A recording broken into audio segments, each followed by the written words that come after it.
Hello বন্ধুরা, আপনারা অনেকেই বলছিলেন আমি ফুলটি বানাইছি কিভাবে। এরকম রঙিন পেপার নেবেন আপনার মনের মতো।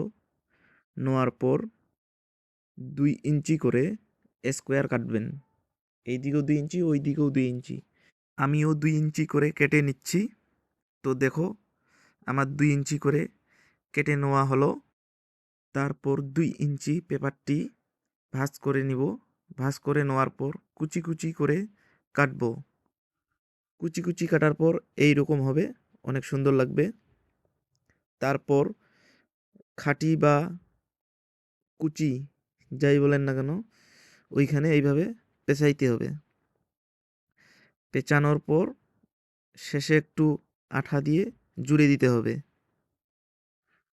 আমিও আঠা দিয়ে জুড়ে দিলাম। তো দেখো আমারটা কেমন হয়েছে, আপনারাও এই রকম করে নেবেন। এটা ছিল ফুলের কলি। তারপর আমরা ফুলের পাতা বা ফুলের পাপড়ি এটা নিব। তো আমি এই কালারটা চয়েস করছি। এই কালারটার কি নাম ঠিক আমি ভালো করে জানি না, এটা সম্ভবত পিঙ্ক কালার বলে। তো এটা চয়েস করছি।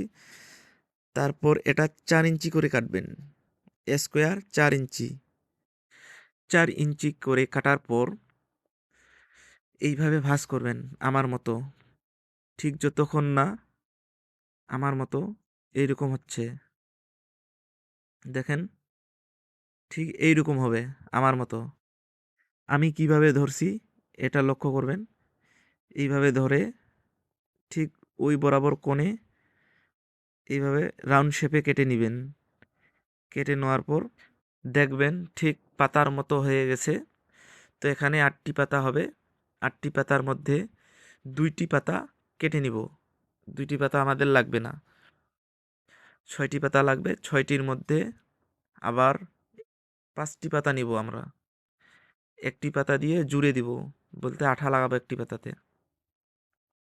তো এই যে আঠা লাগাচ্ছি, এই পাতাটা কিন্তু দেখা পাবো না, আমরা দেখতে পাবো না। তো দেখো আমি কিভাবে আঠা লাগাচ্ছি, এইভাবে আপনারাও আঠা লাগাবেন। ওই 2টি পাতায় এক জায়গায় জুড়ে দিব। দেওয়ার পরে 5টি পাতা হবে আমাদের। তো এইভাবে আঠা লাগার পর কিছুক্ষণ রেখে দিব। আঠাটি শুকিয়ে গেলে তারপর আমরা পাতাগুলো এইভাবে ভাঁজ করে দিব। ভাঁজ করে দিলে আমাদের পাপড়িগুলো অনেক সুন্দর দেখা যাবে, ভালো লাগবে। তো আমি আবার ভালো করে দেখাই দিচ্ছি। প্রথমে পাতার মাথাগুলো অল্প একটু করে ভাঁজ করে নিয়ে গোল রাউন্ড শেপে ভাঁজ করে নিব। নেওয়ার পরে পাতার সৌন্দর্য বৃদ্ধি পাবে। আর বেশি ভাঁজ হলে একটু কিয়া করে দেব, ভাঁজটা কমাই দিব।